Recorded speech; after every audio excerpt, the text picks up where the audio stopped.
네, 오늘 제가 설명드릴 주제가 인컴형 자산인데요. 인컴형 자산이 익숙하신가요? 인컴형 자산, 어떤 의미인지 혹시 익숙하신가요? 이게 좀 대충은 무슨 뜻인지 알 것 같기도 한데 정확하게 설명하라고 하면은 꼭 정의를 내리긴 약간 어려운 그런 용어인 것 같습니다. 인컴이라고 하면은 그냥 소득이죠. 그러면 이제 이거를 그냥 한글로 직역을 하면은 뭐 소득형 자산이다 이렇게 볼 수가 있겠는데 직역을 하는 건 쉬운데 정확하게 의미를 파악하기는 약간 어려운 것 같습니다. 그래서 강의를 시작하기에 앞서서 이 인컴형 자산이 과연 어떤 것인지 간략하게 소개를 드리고요. 그 이후에 인컴형 자산을 저희가 지금 시점에서 주목해야 되는 이유, 그 부분을 알아보고요. 세 번째로는 인컴형 자산을 세부적으로 보면은 또 여러 개의 자산으로 나눌 수가 있습니다. 그래서 세부적인 자산들의 특징은 어떤 것들이 있는지를 살펴보도록 하겠습니다. 그리고 마지막으로는 인컴형 자산에 어떻게 투자하는 것이 좋은지 간략하게 짚고 넘어가도록 하겠습니다. 자, 먼저 첫 순서로 인컴형 자산이란 무엇인가에 대한 부분인데요. 그림을 보시면 어떤 분이 이렇게 현금을 일단 들고 계시는데요. 저희는 인컴형 자산을 이렇게 정의를 합니다. 투자 상품 중 꾸준하게 일정한 현금 흐름을 발생하는 자산이다 라고 정의를 합니다. 자, 먼저 제일 앞쪽에 투자 상품이라고 되어 있습니다. 투자 상품이라고 하면 어떤 것들이 떠오르시나요? 뭐 저희가 흔히 접하는 투자 상품이라고 하면은 제일 흔한 건 부동산이겠죠. 부동산이 있을 거고, 그 다음에 뭐 주식이라든가 이런 것들을 저희가 투자 상품이라고 얘기를 합니다. 예금을 투자 상품이라고 하나요? 그러진 않죠. 예금은 그야말로 안전한 자산이죠. 안전 자산입니다.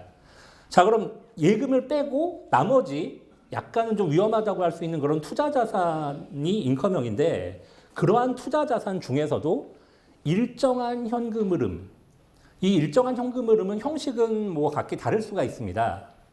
뭐 이자일 수도 있고요. 그리고 배당금일 수도 있습니다. 주식 같은 경우는 이제 매년 배당금을 지급하는 회사들이 많죠. 그래서 그것도 이제 일정한 현금 흐름이다라고 저희가 볼 수가 있는 겁니다. 그리고 투자 상품 중에서 이자나 배당 같이 꾸준하게 돈이 들어오는 그런 상품들을 인컴형 자산이다라고 저희는 정의를 내리고 있습니다. 자, 근데 인컴형 자산이 이게 굉장히 종류가 많습니다. 종류가 많은데 제가 보니까 이 특성별로 구분을 하면은 크게 세 개로 나눌 수가 있겠더라고요. 자, 첫 번째는 채권군입니다. 채권은 뭐 익숙하신 분들도 많으실 겁니다. 대표적인 채권이라고 하면 그런 게 있겠죠. 국채. 나라가 발행하는 채권이죠. 한국 정부가 발행하는 채권. 뭐 이게 대표적인 채권일 거고요. 그리고 이제 좀 이제 해외 투자를 좀 하시는 분들은 해외 채권 같은 경우도 뭐 해보신 분들이 계실 겁니다. 신흥국 채권도 있을 것이고, 아니면 뭐 미국 채권 중에서 뭐 고수익 채권 종류, 그러니까 하이힐드 채권이라고도 표현을 합니다. 한국말로는 고수익 채권이죠. 그런 것들도 포함이 되고요. 뭐 제가 적어놓진 않았습니다만 이런 것들도 있습니다. KP라고 해가지고 KP, 코리안 페이퍼의 준말인데요. 이거는 우리나라 은행들이 해외에 나가가지고 달러로 발행하는 채권입니다. 왜 은행들이 굳이 우리나라에서 채권 발행 안 하고 해외에 나가서 달러로 발행을 할까요? 외화 조달 때문에 하는 건데, 그 외화가 이제 은행에서 좀 부족하거나 하면은 해외에 나가서 조달을 하기도 합니다. 뭐 그런 것들 포함해서 국채, 뭐 신흥국 채권, 하이힐드 채권, 뭐 KP 이런 것들을 다 포함해서 채권군이라고 저희는 정의를 합니다. 자, 그리고 두 번째 타입의 인컴형 자산은요, 이건 실물자산군이라고 분류를 제가 했습니다. 자, 실물자산이라고 하면 뭔가 이게 형체가 있는 거죠. 그럼 대표적인 게 부동산 아니겠습니까? 그럼 뭐 부동산 펀드라든가, 최근에 이제 굉장히 각광을 받고 있는 상품이 리츠라는 게 있습니다. 근데 사실 리츠가 영어로 보면은 R은 뭔지 아시겠죠? 리얼 에스테이트인데, 결국은 이것도 한국말로 번역하면 부동산 펀드입니다. 부동산 투자 신탁이 정확한 말인데요. 이 부동산 펀드나 뭐 이 리츠 부동산 투자 신탁, 그리고 인프라 펀드 같은 경우도 실물자산군으로 분류를 할 수가 있습니다. 인프라라고 한다면 뭐 그런 거 있죠. 그 고속도로 다니시다 보면은 톨비 내시잖아요. 근데 이게 도로공사에다가 내는 게 있는데 민자고속도로 같은 경우는 그거 누가 가져가나요? 민자고속도로에다가 톨비를 내면은 그게 도로공사로 갈까요? 아닙니다. 그 민자고속도로는 민간 자본을 유치한 거잖아요. 그러면 누군가들이 돈을 모아서 그 도로를 만든 거잖아요. 그럼 그 도로를 만들어서 톨비를 내면은 그 투자한 사람들이 그 톨비를 가져가는 거예요. 근데 이제 그 기간이 있죠. 예를 들어 뭐 30년 아니면 뭐 50년. 되게 이제 이런 건 좀 기간이 깁니다. 그럼 이제 투자를 예를 들어서 뭐 1조를 했다. 그러면 50년 동안 톨비 네가 가져라. 이런 식으로 정부하고 이제 민간 업체가 계약을 하는 거예요. 이제 그런 것들이 이제 대표적인 어떤 인프라 시설들, 민간 자본을 유치한 인프라 시설들인데 이거를 유치할 때 이제 그 민간 사업자가 돈이 많으면은요. 자기 호주머니에서 돈 꺼내가지고 야, 얘딱 2조 하고 딱 사면 좋은데 그게 잘 안 되잖아요. 돈이 아무리 많아도 그게 잘 안 되기 때문에 이거를 펀드 형태로 모집을 하기도 합니다. 여러 사람들한테 돈을 모아서 그 돈을 가지고 도로나 뭐 항만 이런 거를 짓는 거예요. 그 다음에 이제 톨비를 받은 다음에 그럼 이 돈 투자한 사람들 있잖아요. 그 펀드 가입한 분들이죠. 이분들한테 매년 배당금을 주는 거예요. 이게 이제 인프라 펀드입니다. 그러니까 이런 건 실물이 있죠. 도로나 뭐 집이라든가 아니면 이런 오피스, 건물이라든가 이런 실물이 있기 때문에 실물 자산군이다. 실물 자산군 인컴형 자산이다라고 저희가 분류를 합니다. 자, 그리고 마지막 세 번째 분류는요. 주식군이라고 제가 표현을 했는데요. 배당주 등이라고 써 있죠. 배당주 등인데 주식이라고 하면 이제 대표적인 위험 자산이지 않습니까? 오늘 얼마가 오를지 내일 얼마가 내릴지 이걸 아무도 모르는 이제 그런 자산이라고 볼 수가 있는데 이런 주식들 중에서도 현금 흐름이 꾸준하게 발생하는 것들이 몇 가지 종류가 있습니다. 자, 첫 번째는 고배당주입니다. 다른 일반적인 회사들보다 이익 배당을 조금 더 많이 하는 회사들을 저희가 고배당주라고 하는데 이게 이제 하나고요. 그리고 이제 일반적인 주식 중에서 주식 투자 많이 해보신 분들은 우선주라는 거 아시죠? 우선주라는 게 있습니다. 삼성전자 주식이 있는데 물론 이제 사람들이 이제 그걸 할 수도 있지만 삼성전자 우선주도 있어요. 삼성전자뿐만이 아니라 큰 회사들은 우선주라는 게 있는데 이 우선주가 뭐냐면요. 그러니까 주주는 주주총회 그 주식 사면은 나중에 이제 주주총회 나오라고 이제 1년에 이제 한번 나오거든요. 그럼 주주총회에 참석을 할 수가 있는데 물론 이제 대주주가 아니지만 웬만하면 참석은 잘 안 하시긴 하죠. 근데 이제 투자자들은 참석을 할 수가 있는데 그걸 이제 저희가 주권을 행사한다고 하잖아요. 회사의 중요한 의사결정에 어떤 나의 의견을 개진할 수 이게 주권인데 이 일반적인 주식은 다 주권을 행사하는데 우선주 같은 경우는 이 주권 행사에 제한을 받는 대신에 배당금을 더 받는 겁니다. 그러니까 이제 주식을 사기는 샀는데 주권 행사는 제한되지만 배당금을 더 받는 이런 것도 이제 현금 흐름이 많이 발생하기 때문에 포함이 될 수가 있겠습니다. 자, 그래서 정리를 하자면은 인컴형 자산이라는 거는 투자 자산 중에서도 현금 흐름이 일정하게 발생하는 자산인데 종류는 크게 세 가지다. 채권군, 실물 자산군, 마지막으로 주식군으로 나눌 수 있다. 이렇게 보시면 될 것 같습니다. 자, 근데 본격적으로 들어가서 자, 그렇다면 인컴형 자산이 무엇인지는 알겠는데 그럼 지금 이 시점에서 왜 우리가 인컴형 자산에 주목을 해야 되느냐라는 부분을 같이 살펴보시도록 하겠습니다. 제가 일단 그 답을 먼저 적어놨습니다. 뭐 정답까지는 아니고요. 제가 생각하는 최선의 그 답을 적어놨는데 저금리 저성장 시대의 투자 대안이 될 수 있다라는 부분이 하나가 있고요. 두 번째는 자산 배분의 효율성을 제고할 수 있다라는 부분이 있습니다. 자, 세부적으로 살펴보도록 하시죠. 먼저 저금리 저성장 시대의 투자 대안이라는 부분입니다. 이게 이제 신문에 많이 나오는 저희가 GDP 성장률이라고 하면은 사실은 이제 실질 GDP 성장률을 의미합니다. 그냥 일반적인 GDP가 늘어난 그 비율에서 물가가 상승한 비율을 뺀 거죠. 그러면 저희가 그거를 실질적으로 우리나라 GDP가 몇 프로 늘어났다라는 걸 볼 수가 있는데 그게 이제 실질 GDP 성장률입니다. 이게 추이를 이제 쭉 보시면요. 90년대 초반에는 저희가 10% 이상 성장하고 그랬었잖아요. 그때 경기 좋았지 않습니까? 90년대 초반에. 한참 좋다가 언제 망가졌죠? 다들 이제 기억하시는 분들 많으실 겁니다. 사실 좀 씁쓸한 기억이긴 합니다. 제가 94학번입니다.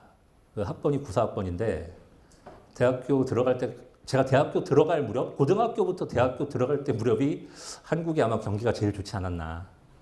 근데 제가 그 94학번인데 95년도에 군대를 갔거든요. 왜 갔겠습니까? 공부를 못했으니까 부모님께서 1학년 마치고 바로 보내셨습니다. 그래 갔는데 제대를 하니까 98년도더라고요. 근데 이제 사실 저희 집이 이렇게 뭐 괜찮았는데 저희 아버지가 이제 사업을 하시다가 그때 98년도에 좀 이제 한번 좀 안 좋은 일이 있으셔가지고 굉장히 힘들었던 기억이 나는데 아마 저만의 기억은 아닐 겁니다. 뭐 금모으기 운동 다 기억하십니까 혹시? 예, 기억하시는 분들 고개를 끄덕이시는 분들 많으신데요. 그 당시 이제 금모으기 운동도 하고 막 그랬죠. 그래서 그랬는지 한국이 비교적 성공적으로 IMF 극복했다라는 그 평을 받았었죠. 그러면서 이제 IMF 때 이제 성장률이 확 빠졌다가 반등을 쫙 했었습니다. 다시 이제 본궤도 올라가나 했는데 그 다음부터 성장률이 점차 둔화돼서 현재에 이르렀죠. 여기 계시는 분들 중에 혹시 다시 한국이 90년대처럼 10% 아니 8% 성장할 수 있다라고 생각하시는 분들 계신가요? 손 한번 잠깐 들어보시겠습니까? 아무도 안 계시군요. 아, 예. 이거는 좋은 포인트십니다. 저도 지금 동감합니다. 오늘 동감 안 하시는 분들도 계시긴 할 텐데요. 단기적으로는 통일 비용이겠지만은 지금 이제 단기적으로 말씀하시는 게 아니라 장기적으로 봤을 때는 뭐 남북 통일을 통해서 뭐 할 수 있다라고 이제 보신 거죠. 이거는 제가 생각하는 또 하나의 대안이 될 수 있을 것 같습니다. 저도 그 부분은 동감을 하고요. 자, 근데 저희가 이제 그 부분은 알 수는 없기 때문에 현재 상황에서만 판단을 해야 되겠죠. 현재 상황에서만 판단을 한다면 과거 같은 고성장 추세가 유지되기는 어렵다라는 것이 아마 대부분 분들의 생각이실 겁니다.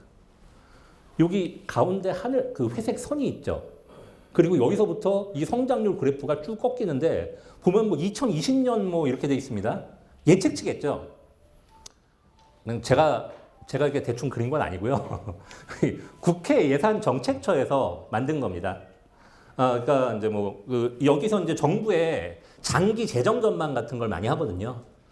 거기서 한국의 향후 경제 성장률이 이럴 것이다라고 예측을 하고 있습니다.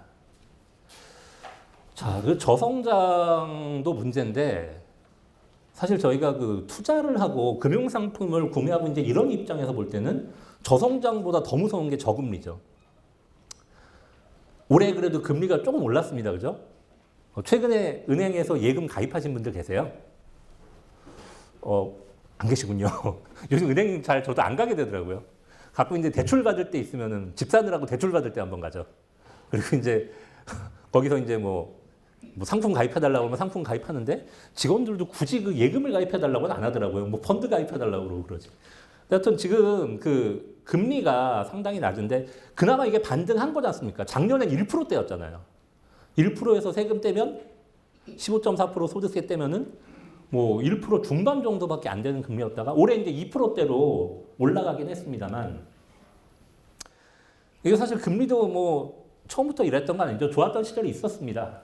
70년대 18.6% 갔었죠. 그 다음에 쭉 빠지다가 한 번 잠깐 반등했던 게 IMF 때였습니다.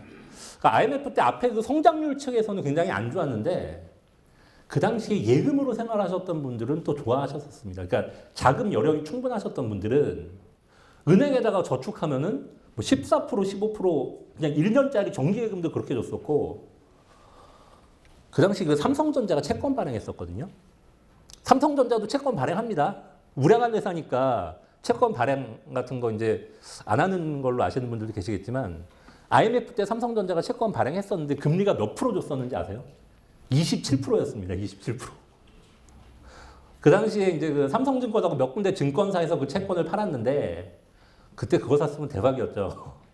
그거 사고 나서 몇 년 뒤에 뭐 더블 이상 났었으니까요, 채권이. 근데 사실 그때 분위기는 삼성전자도 어쩌면이라는 생각을 또 하셨었던 분위기이기 때문에 뭐 용감하게 사기가 또 쉽지 않았던 부분도 있습니다. 좋았다가 금리가 또 쭉 빠졌죠. 작년에 1.6 갔다가 지금 2%, 1년짜리 정기예금 기준으로 이렇게 됐는데요. 자, 지금 이거는 좋은데, 그럼 이제 앞으로 어떻게 될 거냐, 금리가. 저는 결론부터 말씀드리면, 앞으로도 그렇게 좋을 것 같지는 않습니다. 단기적으로는 미국이 올리거나 하면 좀 같이 올릴 수도 있긴 한데, 근데 사실 최근에 보면은 미국이 올렸는데도 계속 한국은행은 금리 동결했었잖아요. 기억하실 겁니다. 장기적으로도 저희가 금리를 올리기는 좀 쉽지 않다. 제가 그렇게 말씀드리는 근거는요, 이 부분에 있습니다.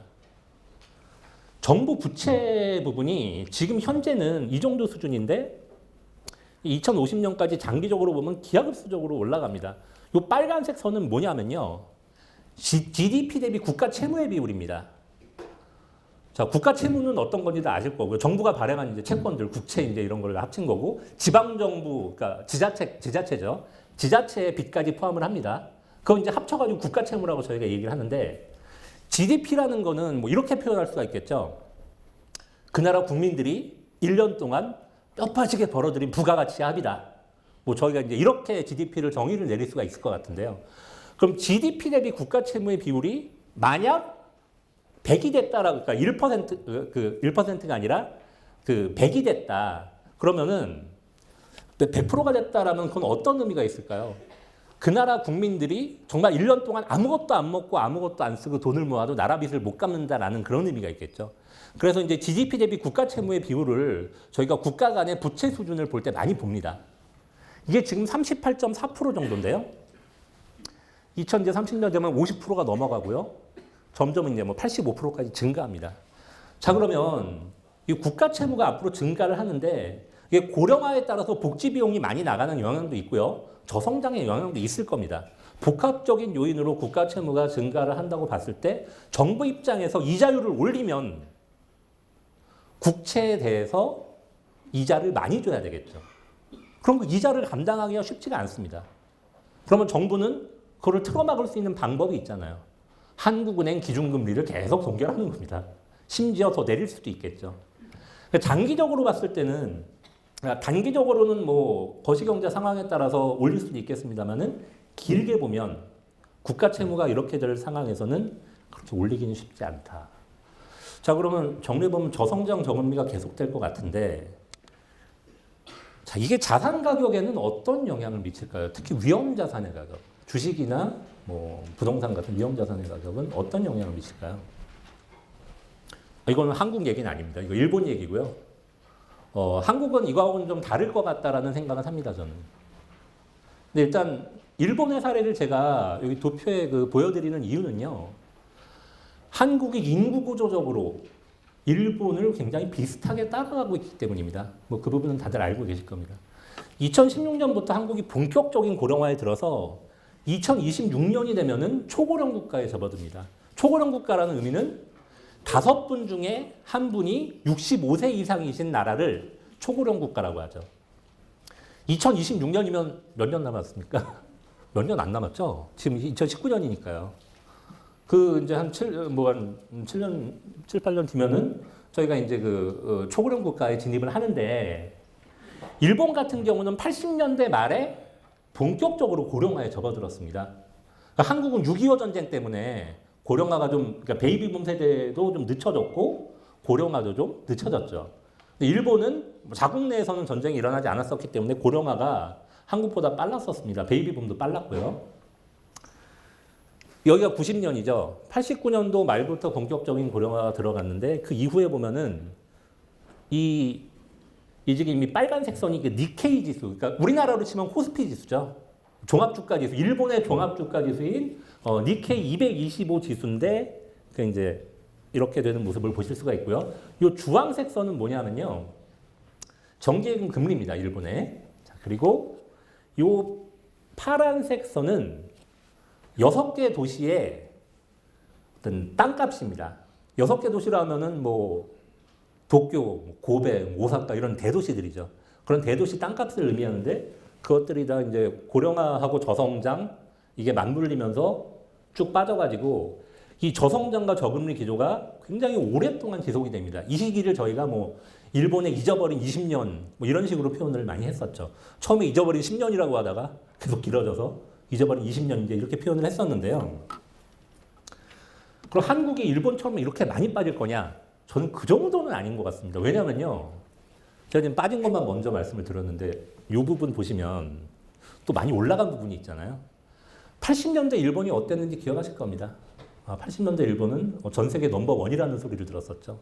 그러다가 고령화와 그 프라자 합의에 의해서 이제 환율 이제 문제가 터지면서 수출이 줄고 뭐 경제가 저성장으로 접어들고 이제 이런 그 고난을 겪었는데요. 경제가 성장할 때 이 주가 보면은 이 85년도부터 90년 사이에 3배가 넘게 올랐어요. 주가 지수가. 그럼 뭐 개별 종목은 얼마나 많이 올랐겠습니까? 그렇게 버블이 형성이 됐었기 때문에 이게 인구 구조와 맞물리면서 버블 붕괴가 돼서 더 낙폭이 컸던 겁니다. 한국은 뭐 그렇게까지 많이는 안 올랐기 때문에 일본처럼 많이 빠지지도 않을 것 같긴 한데요. 그렇다고 아주 좋을 것 같느냐? 장기적으로 보면은 또 그렇지는 않을 가능성도 상당히 있습니다. 일본만 그런 게 아니고요. 제가 여기 그래프로 표시는 안 했습니다만 대만도 비슷한 모습을 보여줍니다. 대만도 일본 못지않게 고령화가 심하거든요. 근데 거기도 그 이 주가 지수라든가 부동산은 좀 다릅니다. 대만은 땅값은 여전히 비싸기는 합니다. 대만은 나라가 작거든요. 그리고 산이 많아요. 그래가지고 사람들이 살 수 있는 데가 별로 없어요. 대만 여행 가보신 분들은 아실 겁니다. 집들이 막 따닥따닥 붙어 있거든요. 또 지진이 자주 일어나서 높게도 못 지어요. 그러다 보니까 대만은 좀 부동산은 좀 여전히 살 데가 없어가지고 비싸기는 한데 주식 같은 경우는 일본 못지않게 많이 빠져서 횡보를 오랫동안 했죠. 자, 그래서 이제 아시아권에서 한국과 비슷한 인구 구조를 보였던 나라들이 그런 모습을 보였고요. 자, 근데 이 부분을 한번 보시면은 일본에서 했던 그런 저성장 저금리가 지속되는 시점, 그러니까 정기예금 금리가 빠져서 옆으로 기고 있는 시점에서 금리가 완전히 바닥에 붙어서 뭐 제로 금리, 지금은 뭐 아예 마이너스 금리잖아요. 근데 제로 금리까지 갔는데 이 당시에 요게 이제 일본 주식의 배당 수익률입니다. 요거는 부동산, 상업용 부동산의 임대 수익률입니다. 이걸 보시면 그렇게 낮지가 않아요. 저희는 이제 일본이 금리가 낮으니까 그 당시 일본 사람들은 정말 막 그 낮은 금리만 고통스러워 했겠다라고 생각을 하지만 사실은 잘 보면은 임대 수익률 같은 경우에 이 당시에 뭐 5% 넘어갈 때도 있고 배당 수익률도 점점 올라가서 예금 금리보다는 훨씬 높게 올라갔었거든요. 그래서 저성장 저금리 시기가 왔을 때 이런 인컴형 자산의 소득 수익은 오히려 그걸 상회하는 모습을 보여줬었습니다. 그러니까 이 부분이 어떤 중요한 포인트 중에 하나라고 저는 생각을 합니다. 그리고 저희가 인컴형 자산을 제가 제일 앞에 설명드릴 때 투자 자산 중에서라고 했는데요. 그 설명드리는 이유가 이제 여기에 있습니다. 인컴형 자산이 뭐 예금 금리도, 그러니까 사실 예금도 정기적으로 현금 들어오는 건 똑같지 않습니까? 오히려 그건 원금까지 보장이 되잖아요. 물론 이제 5천만 원까지긴 한데 5천만 원까지 어쨌든 원리금 보장이 되는데 그럼 그게 훨씬 좋은 거 아니냐. 근데 금리가 낮을 때 사실 1년만 투자하실 거면요. 금리가 아무리 낮아도 예금하십시오. 그게 맞습니다. 왜냐면은 1년 정도 투자하시면은 금리 차이가 뭐 그렇게 크진 않아요. 1%, 2%, 3%, 4% 해봤자 그게 뭐 기간이 짧으면 그런데 저희가 투자를 할 때 투자를 한다라고 했을 땐 최소한 4, 5년 이상, 길게는 특히 연금 투자 같은 경우는 10년, 20년까지 이렇게 투자를 하는데 장기 투자를 했을 때는 모양이 좀 달라집니다.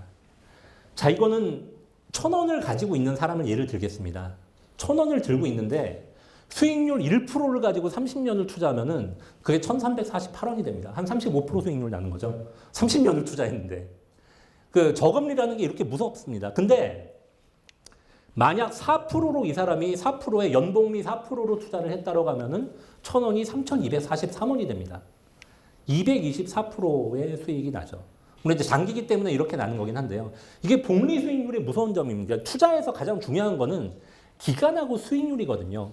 길면 길수록 그리고 수익률이 높으면 높을수록인데 그럼 저희가 뭐 그렇다고 높은 게 좋다고 막 엄청 위험한 막 파생 상품 이런 걸 저희가 할 수는 없지 않습니까? 그러면은 저희가 몇 프로의 수익률을 기준으로 삼아야 될 거냐라고 봤을 때 이 연복리의 기준으로 보시면은 답이 대충 나옵니다. 1%는 30년에 35% 만족하십니까? 그게 좀 약간 심하죠. 그래서 이제 1%나 그 이하의 수익률은 저는 개인적으로 매력이 없다라고 생각을 하고요. 근데 그 이상 2%, 물론 이제 위험을 회피하시는 성향이 강하신 분들은 2%에도 만족을 하셨습니다. 이건 정답은 없습니다. 각자가 위험을 얼마나 감당하실 수 있느냐에 따라서 다른 거고요. 그 다음에 이제 3%나 4%로 넘어가면 차이가 이제 크게 나죠. 그래서 이제 본인이 몇 프로 정도의 목표 수익률을 가져야 될 것이냐, 이 부분을 한번 생각해 보시는 것이 도움이 되실 것 같습니다. 자, 그리고 왜 저희가 인컴형 자산에 주목해야 되느냐, 두 번째 부분인데요. 표가 좀 이렇게 글씨가 작아서 좀 보시기 좀 어려우실 수도 있을 것 같기는 한데요. 이게 상관관계라는 겁니다. 자산 간의 상관관계를 나타내는 건데요. 한마디로 얼마나 자산이 같은 방향으로 움직이는, 혹시 다른 방향을 움직이느냐를 나타내는 겁니다. 이 상관관계는 마이너스 1에서 1 사이의 값을 가지거든요. 1이면 어떻게 되는 거냐면 똑같이 간다는 겁니다. 얘가 10% 오르면 얘도 10% 오르고, 이게 1입니다. 마이너스 1은 뭐냐? 얘가 10% 오르면 얘는 마이너스 10%가 되는 거예요. 정확히 반대로 움직이는 게 마이너스 1입니다. 자, 그럼 저희가 자산을 한 군데 몰빵 투자를 하지 않고 여러 군데 이제 자산을 투자를 할 때 이 상관관계가 높은 게 좋을까요? 낮은 게 좋을까요? 상관관계는 낮은 게 좋습니다. 왜냐하면은 똑같은 방향으로 다 가버리면은 상관관계가 1이라서 A, B, C를 다 이거 분산 투자를 한다고 하셨는데 그게 다 상관관계가 1이에요. 똑같이 움직여요. 그건 그냥 몰빵 투자한 거랑 똑같거든요. 그럼 위험을 회피할 수가 없어요. 하나가 빠졌을 때 이거 A, B, C 세 개를 샀는데 하나가 마이너스만 10% 나오고 그래도 얘는 그래도 B는 올라줘야 손해를 줄이거나 아니면 심지어 B가 더 많이 오르면은 오히려 약간의 이득이 발생할 수도 있겠죠. 그런 식으로 해서 리스크를 회피하려면 상관관계가 낮은 자산들로 분산 투자를 하셔야 됩니다.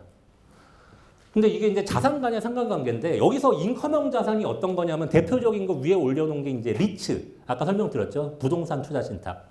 이게 대표적인데 이게 보면은 이게 미국의 기준이긴 한데요. 이제 채권도 인컴형 자산이죠. US 롱본드라고 되어 있는데 장기 채권입니다. 한마디로. 만기가 긴 장기 채권인데 이것도 인컴형 자산인데 신기한 건 인컴형 자산끼리도 마이너스의 상관관계를 가지고 있어요. 그러니까 인컴형 자산인데 리츠하고 장기 채권은 또 상관관계가 마이너스니까 서로 움직이는 게 별로 상관이 없다는 거죠. 그래서 위험 회피 효과가 인컴형 자산끼리도 발생을 합니다. 자, 그럼 US를 알지게 이게 미국의 대형 주식인데 미국의 대형 주식하고는 상관관계가 0.5 정도입니다. 0.5 정도면 1이 이제 제일 높은 거잖아요. 그렇게 높은 건 아닙니다. 이게 비교를 해보시면은 이게 이 미국의 대형주하고 그 소형주하고 상관관계가 0.9거든요. 그러니까 뭐 대형 주식하고 소형 주식을 나눠가지고 투자해봤자 0.9면은 거의 비슷하게 움직인다는 거잖아요. 그럼 분산 투자 효과가 없다는 거거든요. 이제 그런데 이 인컴형 자산들은 보면은 마이너스거나 그 장기 채권 같은 경우는 대부분의 자산하고 거의 상관이 없이 움직이고요. 리츠 같은 경우는 그보다는 좀 비슷하게 움직이긴 하는데 상관관계가 아주 높지는 않다. 그래서 분산 투자 효과가 발생을 한다. 이렇게 보시면 됩니다.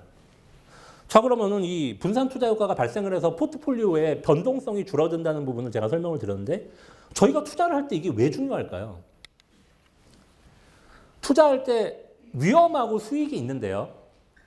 수익이 똑같다라고 봤을 때는 위험이 변동성이 줄어들 때 장기 성과가 좋아요. 이 그래프를 보시면 아실 텐데요. 이 그래프 보면은 4개가 있죠, 그래프가. 선이 4개가 있는데 기대 수익률은 똑같아요. 5%입니다.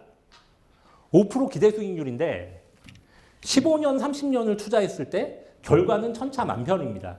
제일 아래에 있는 것은 안 좋을 때 마이너스 40%, 좋을 때 플러스 30%가 나서 평균적으로 5%가 나는 겁니다. 이런 거는 이런 식으로 변동성이 심하기 때문에 장기적으로 갈 때는 오히려 수익률이 좋지가 않습니다. 근데 제일 위에 거는 이제 전혀 변동을 안 하고 쭉 5% 가는 겁니다. 한마디로 복리 수익률이죠. 예금이죠. 한마디로 예금입니다. 물론 5%짜리 예금은 없습니다만 지금 만약 5%짜리 예금이 있다라고 한다면 이런 모습을 보일 겁니다. 다른 것들은 그 중간에 있는 것들인데요. 보시면 변동성이 작을수록 장기 성과가 좋다는 걸 아실 수가 있습니다. 그래서 같은 기대 수익하에서는 변동성을 줄이려는 노력을 해야 된다. 즉 위험을 줄여야 성과는 더 올라간다라는 겁니다. 자, 여기까지 해서 저희가 이제 인컴형 자산에 저희가 주목해야 되는 이유 두 가지를 설명을 드렸습니다. 첫 번째는 저성장과 저금리로 인해서 현금이 들어오는 자산들의 매력이 상승할 가능성이 높다. 그러니까 일본의 사례 같은 걸 봤을 때는 그럴 가능성이 높다라는 부분을 설명을 드렸고요. 두 번째 부분은 저희가 기존에 가지고 있던 다른 위험 자산들이나 뭐 이런 자산들하고 인컴형 자산의 상관관계가 낮기 때문에 전체 포트폴리오의 위험을 줄여서 장기 성과를 올릴 가능성이 있다. 이 두 가지로 요약을 할 수가 있겠습니다. 자, 그럼 이제 이 인컴형 자산의 각 세부적인, 제가 아까 세 가지 그 자산군으로 나눴잖아요. 채권군, 두 번째가 뭐였죠? 맞습니다. 실물자산군, 세 번째가 주식군이었는데 이 각각의 상품들에 대해서 어떤 특성이 있는지 설명을 드리고 강의를 끝내도록 하겠습니다. 먼저 채권군입니다. 저희 채권하면은 제일 먼저 떠오르는 건 국채실 거예요. 한국 정부가 발행한 채권. 근데 사실 채권이 굉장히 많아요. 이게 전 세계에 있는 채권 자산을 제가 한번 다 써본 겁니다. 어떤 채권들이 있는지. 우리나라는 별로 없어요. 투자할 수 있는 게. 국채가 90%예요. 채권지수, 우리나라 종합채권지수 보면요. 국채가 90% 이상이고요. 일부 우량한 회사의 회사채가 조금 있는데 거의 없어요. 뭐 은행들 뭐 이런 거죠. 은행들 경우가 이제 들어가는 거고. 제조업체 채권 이런 거 잘 없고 가끔 있으면 굉장히 위험하죠. 그 동양종금 사태 기억하십니까? 예, 그때 뭐 상당히 그 안 좋은 기억을 가지셨던 분들이 많았는데 이제 뭐 그런 회사채 같은 경우는 시장이 작아요. 있으면 굉장히 또 위험하기도 하고. 그리고 한국은 그냥 국채랑 투자등급 회사채, 주로 은행채 이 위주로 구성이 되어 있다고 보시면 되고요. 근데 해외로 가면 되게 많습니다. 물론 이제 해외도 국채가 많기는 한데요. 모기지 채권이라는 게 있습니다. 우리나라는 없는 겁니다. 미국이나 이제 다른 유럽 같은 그런 나라들에만 있는데 주택담보대출 여기서도 받으신 분들 계실 거예요, 그죠? 예, 주택담보대출을 받으면 저희 한국에서는 그 어디가 주관하는지 아시죠? 주택금융공사가 하잖아요. 예, 주택금융공사가 이제 주택담보대출을 해주는데 그러면 이제 집을 담보로 돈을 빌린 사람이 매달 뭐 이자만 갚는 것도 있고 아니면 원금하고 이자를 같이 갚는 것도 있고 어쨌든 돈을 갚잖아요. 현금 흐름을 주택금융공사에다가 계속 지급을 하는데 그거 자체를 그 계약 자체를 미국 애들이 따로 떼가지고 채권으로 만들었어요. 그걸 그 모기지 채권이라고 하는데 이 모기지 채권을 사면은 주택담보대출 받은 사람들이 내는 원금하고 이자를 그 채권 산 사람들이 받는 거예요. 공사가 아니라. 그걸 분리를 한 거예요. 미국 애들이 이제 그런 금융상품을 만든 게 모기지 채권이다. 특이한 채권이죠. 한국에는 없는 겁니다. 그리고 이제 또 뭐 회사채도 한국보다 훨씬 회사채가 발달이 많이 돼 있고요. 또 이제 신흥국 채권, 신흥국의 국가에서 발행한 신흥국 국채 이런 것도 있고 이거 하이힐드 회사채라고 써 있는데 하이힐드는 한국어로 번역하면 고수익이죠. 근데 저희가 사실은 이게 앞에 숨겨진 말이 있긴 합니다. 하이 리스크 하이 리턴입니다, 원래는. 하이 리스크 하이 힐드인데 하이 리스크를 붙여버리면 안 팔리잖아요. 그래가지고 그거는 이제 생략하고 하이 힐드만 저희가 얘기를 합니다. 하이 힐드인 만큼 이자율이 높아요. 엄청 셉니다. 왜 셀까요? 망할 수도 있거든요, 회사가. 회사가 망할지도 모르는 회사의 채권을 누가 사겠습니까? 근데 삽니다. 예를 들어 이자를요, 한 20% 줘버리는 거예요.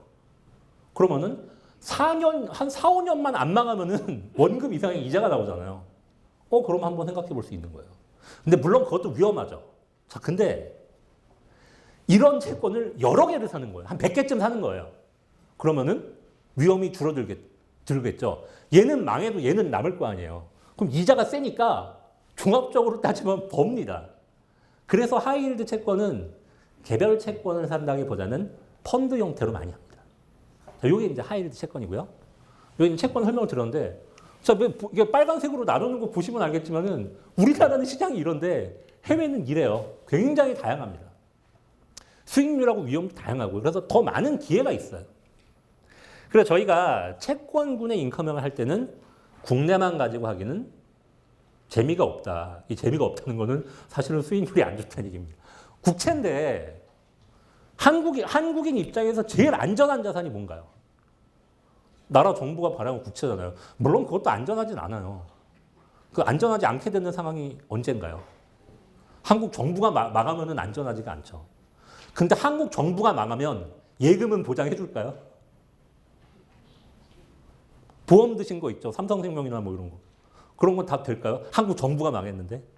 그렇게 따지면은 한국인의 입장에서 해외인의 입장에서 미국인이면 다른 얘기죠. 미국인은 한국 정부가 뭐 망할 수 있지라고 생각할 수 있는데 한국인 입장에서는 한국 정부가 망하면 안 되죠. 그래서 가장 안전하다고 저희는 믿어야 됩니다. 근데 그러다 보니까 수익률이 낮아요. 한국인한테는 수익률이 낮아요, 이게. 지금 이제 막 10년 장기 채권 막 이런 게 1%대잖아요. 심지어 1년짜리 정기예금보다도 낮아요. 그래서 이게 재미가 없다는 말이 그 얘기를 드린 거고요. 제가 아까 복리 효과 설명드렸지만 1%짜리 30년 버가지고 35% 저는 만족 못합니다. 그래서 채권군에서 그 인컴형 자산을 하시려면 해외 쪽으로 관심을 가질 수밖에 없다. 옛날에는 안 그랬는데 우리나라 국채금리도 좀 높고 할 때는 안 그랬는데 지금 상황에서는 그렇다라고 말씀드릴 수밖에 없을 것 같습니다. 이렇게 보면요. 수익률 나쁘진 않아요. 나쁘지 않은 게 아니라 좋아요, 사실은. 이게 좀 그래프가 복잡해 보이죠. 이게 전 세계의 주요한 자산군들의 수익률을, 장기 수익률을 보여주는 건데요. 이게 투자 기간이 이제 10년 이상, 여기 2002년이라고 써 있잖아요. 그러니까 10년도 훨씬 더, 17년 가까운 투자 기간 동안 이제 투자를 했을 때 뭐가 수익률이 좋으냐? 제일 위에 있는 게 요 파란색이잖아요. 파란색까지는 아니, 하늘색에 가깝죠? 요게 뭐냐면은 이머징 달러 소버린 채권. 소버린은 정부죠. 정부가 발행한 채권인데, 신흥국 정부가 발행한 채권인데, 달러로 발행한 겁니다. 자기네 나라 통화가 아니라. 브라질은 헤아라가 자기네 나라 통화고, 중국은 위안화가 자기네 나라 통화인데, 그게 아니라 달러로 발행한 채권. 이게 수익률이 좋았어요. 좋았고, 두 번째 요거 회색이죠. 요게 미국의 하이힐드 채권. 하이힐드 앞에서 설명드렸으니까 두 번 설명은 안 드리겠습니다. 요게 그 다음에 좋았고, 세 번째가 요 남색 선인데, 이머징 로컬 국채. 이것도 신흥국 정부가 발행한 채권인데 그럼 위에 있는 요거랑은 뭐가 다르냐? 이거는 달러고요. 요거는 자기네 나라 돈으로 발행한 겁니다. 그러니까 환율의 차이가 있겠죠. 그 차이가 있습니다. 이제 그 아래로 이제 그러면 주식 같은 건 어디 갔느냐? 이게 신흥국 주식이 요 주황색 선이고요. 한국 채권 어디 갔느냐? 요 회색 그 테두리가 이렇게 제가 그려놨는데 요게 이제 한국 채권의 수익률. 한국 채권보다 더 나쁜 것들이 조금 있어요. 예를 들어 여기 요 주황색 선, 굵은 주황색 선. 요거는 선진국 국채입니다. 선진국 국채. 선진국이라고 하면 한국보다 잘 사는 나라들을 뜻합니다. 뭐 일본도 그 안에 들어가고요. 그러면은 우리나라보다 수익률이 좋을 이유가 없잖아요. 더 안전한데. 그래서 장기 수익률이 더 낮습니다. 그런 이제 수익률의 관계가 보면은 이렇게 돼서 이런 해외의 채권군들 이 수익률이 장기 수익률이 나쁘진 않았다. 근데 문제는 장기 수익률이 나쁘지 않은 건 좋은데 변동성도 높아요. 이게 뭐냐면은 이 그 채권군들을요 매년 수익률이 어떻게 되냐를 본 거예요. 이쪽이 1등입니다. 이쪽이 1등이고요. 여기가 꼴찌예요. 자 그럼 이머징 로컬 채권이 한번 꼴찌했다가 확 치고 왔다가 또 계속 안 좋다가 막 이렇습니다. 그러다가 여기선 갑자기 확 좋아졌죠. 여기서는 2017년에 1등 먹었습니다. 변동성이 뭐 엄청나죠. 다른 것도 마찬가지예요. 선진국 국채나 원화채권 이런 거 말고는요. 뭐 글로벌 하이힐드 여기 있다가 갑자기 1등 2번 하다가 또 쫙 내려갔다가 또 1등 했다가 쫙 내려.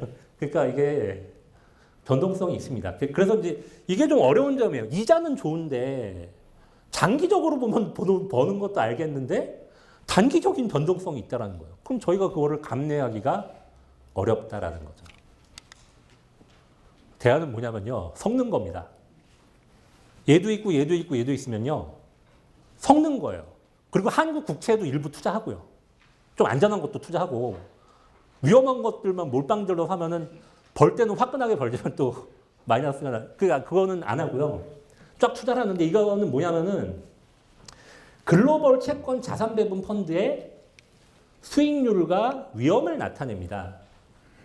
위험이 이쪽이 높은 거고 이쪽이 낮은 겁니다. 수익률은 위로 갈수록 높은 거고요. 그럼 어디에 있는 게 모양이 좋냐면은 위험은 낮은 게 좋죠. 수익률은 높은 게 좋습니다. 그러면 여기를 대각선으로 잘랐을 때 이쪽에 있는 것들이 좋은 자산이겠죠. 상대 위험 대비해서 수익률이 좋다는 얘기잖아요. 그래서 요게 좋은 건데 요게 각각의 해외 채권들이 있고 요건 주식이에요. 주식도 제가 하나 그려봤습니다. 주식은 위험이 높죠. 뭐 주식의 위험이 높은 건 당연한 거고요. 수익률도 웬만큼은 나는데 재밌는 건 글로벌 채권들의 자산을 쫙 펼쳐가지고 분산을 해봤더니 요게 이제 기준되는 건 미래에셋의 글로벌 증권 모펀드라는 펀드고요. 그게 이제 글로벌 자산 배분을 하는 펀드입니다. 그 펀드를 기준으로 봤더니 위험 대비해서 수익률이 굉장히 올라가더라. 그래서 이 계란을 한 바구니에 담지 말라는 말은 꼭 주식에만 쓰는 말이 아닙니다. 채권도 마찬가지입니다. 채권군 인컴형 자산도 그렇더라라는 겁니다. 그래서 이 부분이 이 채권군 인컴형 자산들도 하나의 포인트입니다. 한마디로 위험을 낮춰라, 나눠라. 장기로 투자하면서 나누면 위험이 낮아지면서 위험 대비 수익률은 올라간다라고 말씀을 드릴 수가 있을 것 같습니다.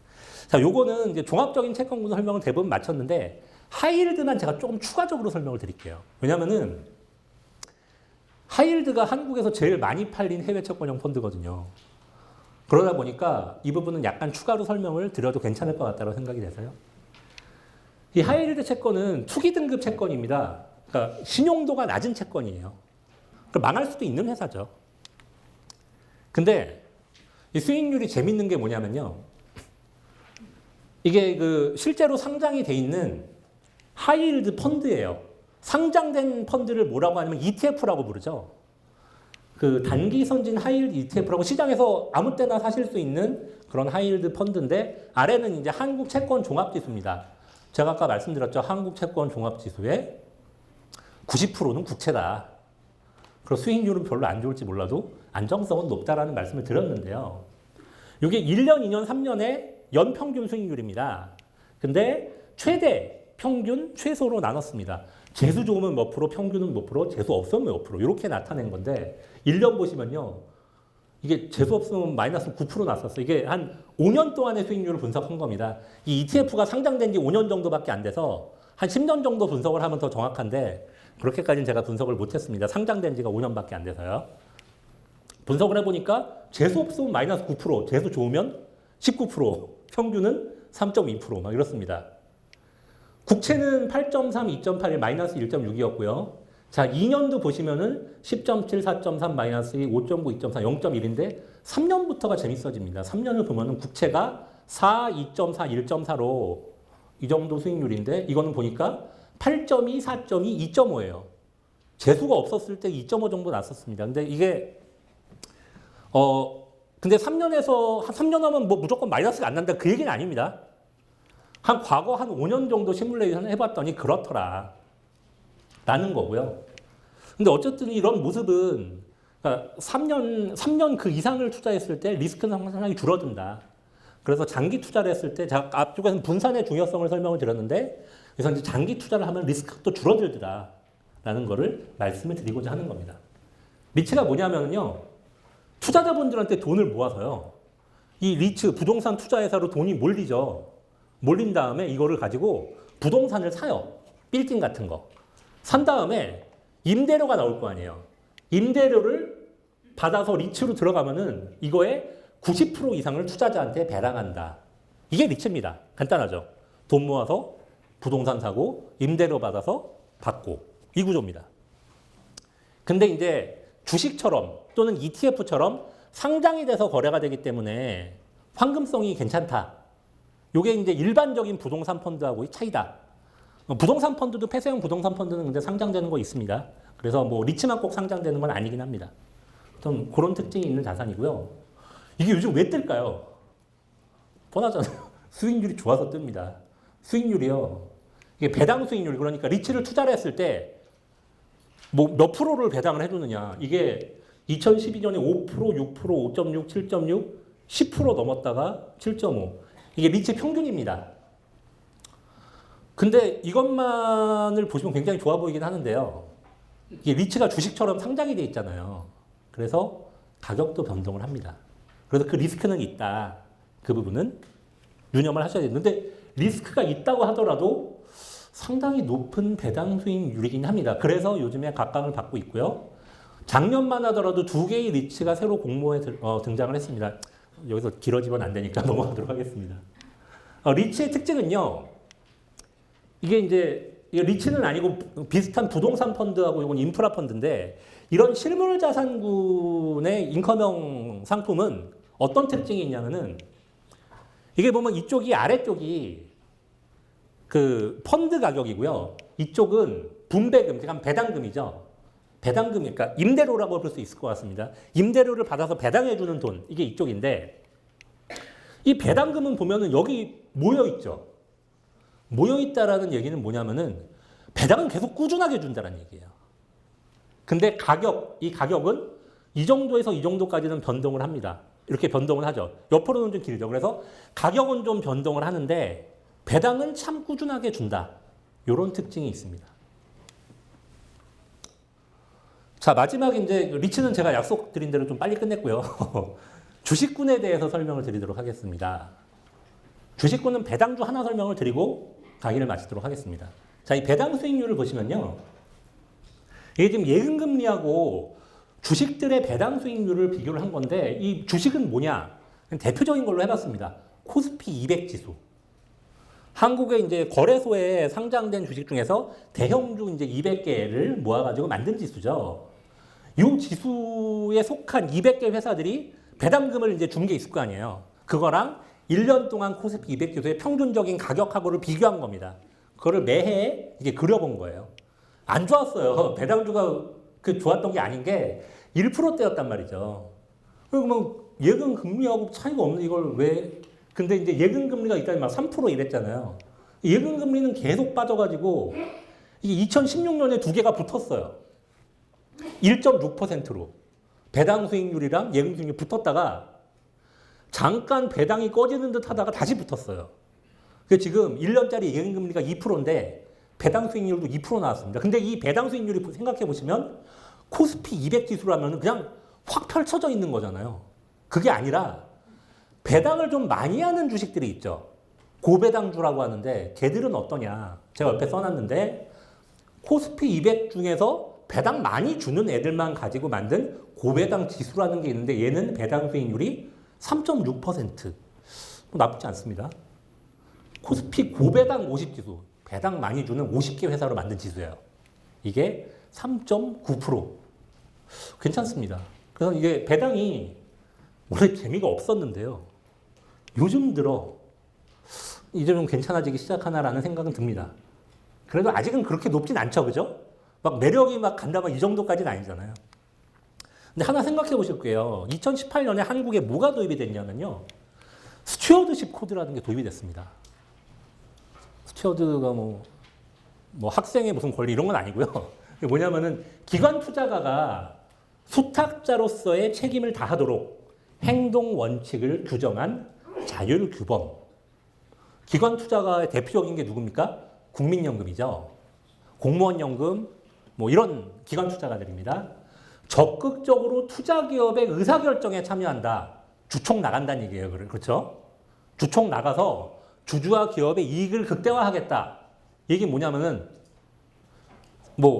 내가 기관 투자가인데 가지고 있는 주식이 있어요. 배당을 별로 안 해요. 주총 나가서 얘기를 하겠다라는 거예요. 거수기 역할하는 게 아니라 야 배당 더 내놔. 국민연금이 실제로 했어요. 해가지고 광주 신세계 주식을 가지고 있었는데 배당이 너무 적으니까 배당 더 하라고 그래서 항복하고 배당 올렸어요. 그래서 국민연금이 주식을 많이 가지고 있기 때문에. 이런 활동들이 작년에 도입이 됐거든요. 해외에서는 옛날부터 있었고 한국은 작년에 도입이 됐었습니다. 그래서 국민연금이 일단 총대를 메고 시작을 했고 요즘에 하나은행 쪽도 들어갔고 얼마 전에 들어갔어요. 기관 투자가들이 속속들이 이거를 도입을 하고 있어요. 그럼 이거는 배당을 투자하는 입장에서 봤을 때는 호재입니다. 기업의 입장에서는 싫어할 수는 있어요. 왜 경영 간섭이냐 이렇게 할 수도 있지만 투자자 입장에서는 괜찮은 거예요. 근데 여전히 좋진 않은데 앞으로 그럼 배당이 더 늘어날 가능성이 있겠죠. 그 부분 하나 생각해 보시고요. 자, 그리고 요거는 좀 유념해서 보실 필요가 있는 게 우리나라 배당 수익률은 그 정도인데 요 빨간색 포인트로 찍힌 점들 보이시죠? 요게 다른 나라들의 배당 수익률입니다. 그리고 요 막대는 뭐냐면요. 배당 성향이에요. 배당 성향이 뭐냐면 예를 들어 어떤 회사가 기업의 이익이 100원이 났어요. 100원이 났는데 그 중에서 몇 프로나 배당금으로 주냐. 이게 배당 성향이에요. 그렇게 유럽 지역의 주식들을 보면요. 60%가 넘어요. 그럼 100원을 벌면은 60원 이상을 배당금으로 준다는 얘기예요. 유럽의 회사들은. 좋죠. 유럽 회사 좋습니다. 배당도 많이 하니까 배당을 많이 하면 배당 수익률도 높겠죠. 그래서 배당 수익률이 굉장히 높습니다. 막 4% 이상 갑니다. 미국은 유럽보다는 배당 성향이 약간 낮아도 많이 하고요. 근데 이제 미국이 경기 호황이 좋다 보니까 주가가 많이 올랐잖아요. 주가가 많이 오르면 배당 수익률은 떨어지지 않습니까? 그래서 배당 수익률 자체는 뭐 좀 떨어져 있지만 그래도 괜찮습니다. 신흥국들 같은 경우는 배당 성향은 낮아도 배당 수익률은 또 괜찮고 선진국들 요건 평균이고요. 일본만 하더라도 배당 수익률 거기 제로 금리 마이너스 금리인데도 배당 수익률은 2% 넘어요. 배당금도 꽤 주고. 한국만 배당 성향이 배당 안 하죠. 배당 안 하고 배당 수익률도 안 좋고. 자, 그럼 저희가 이렇게 생각해 볼 수 있습니다. 배당 많이 하는 나라들도 좀 투자하면 괜찮겠다. 이게 하나 포인트는 될 수 있어요. 한국만 하는 것보다 배당 많이 하는 지역들에 좀 나눠서 이것도 결국 분산 투자예요. 사실 투자에서 굉장히 기본적인 게 분산 투자입니다.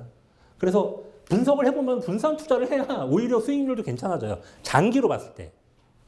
단기로는 모르겠지만 장기로 봤을 때 분산 투자하는 것이 내 포트폴리오를 지킬 수 있는 길이다 라는 것을 보실 수가 있습니다. 근데 이게 배당에서 마지막 포인트를 설명을 드릴게요. 이게 뭐냐면요.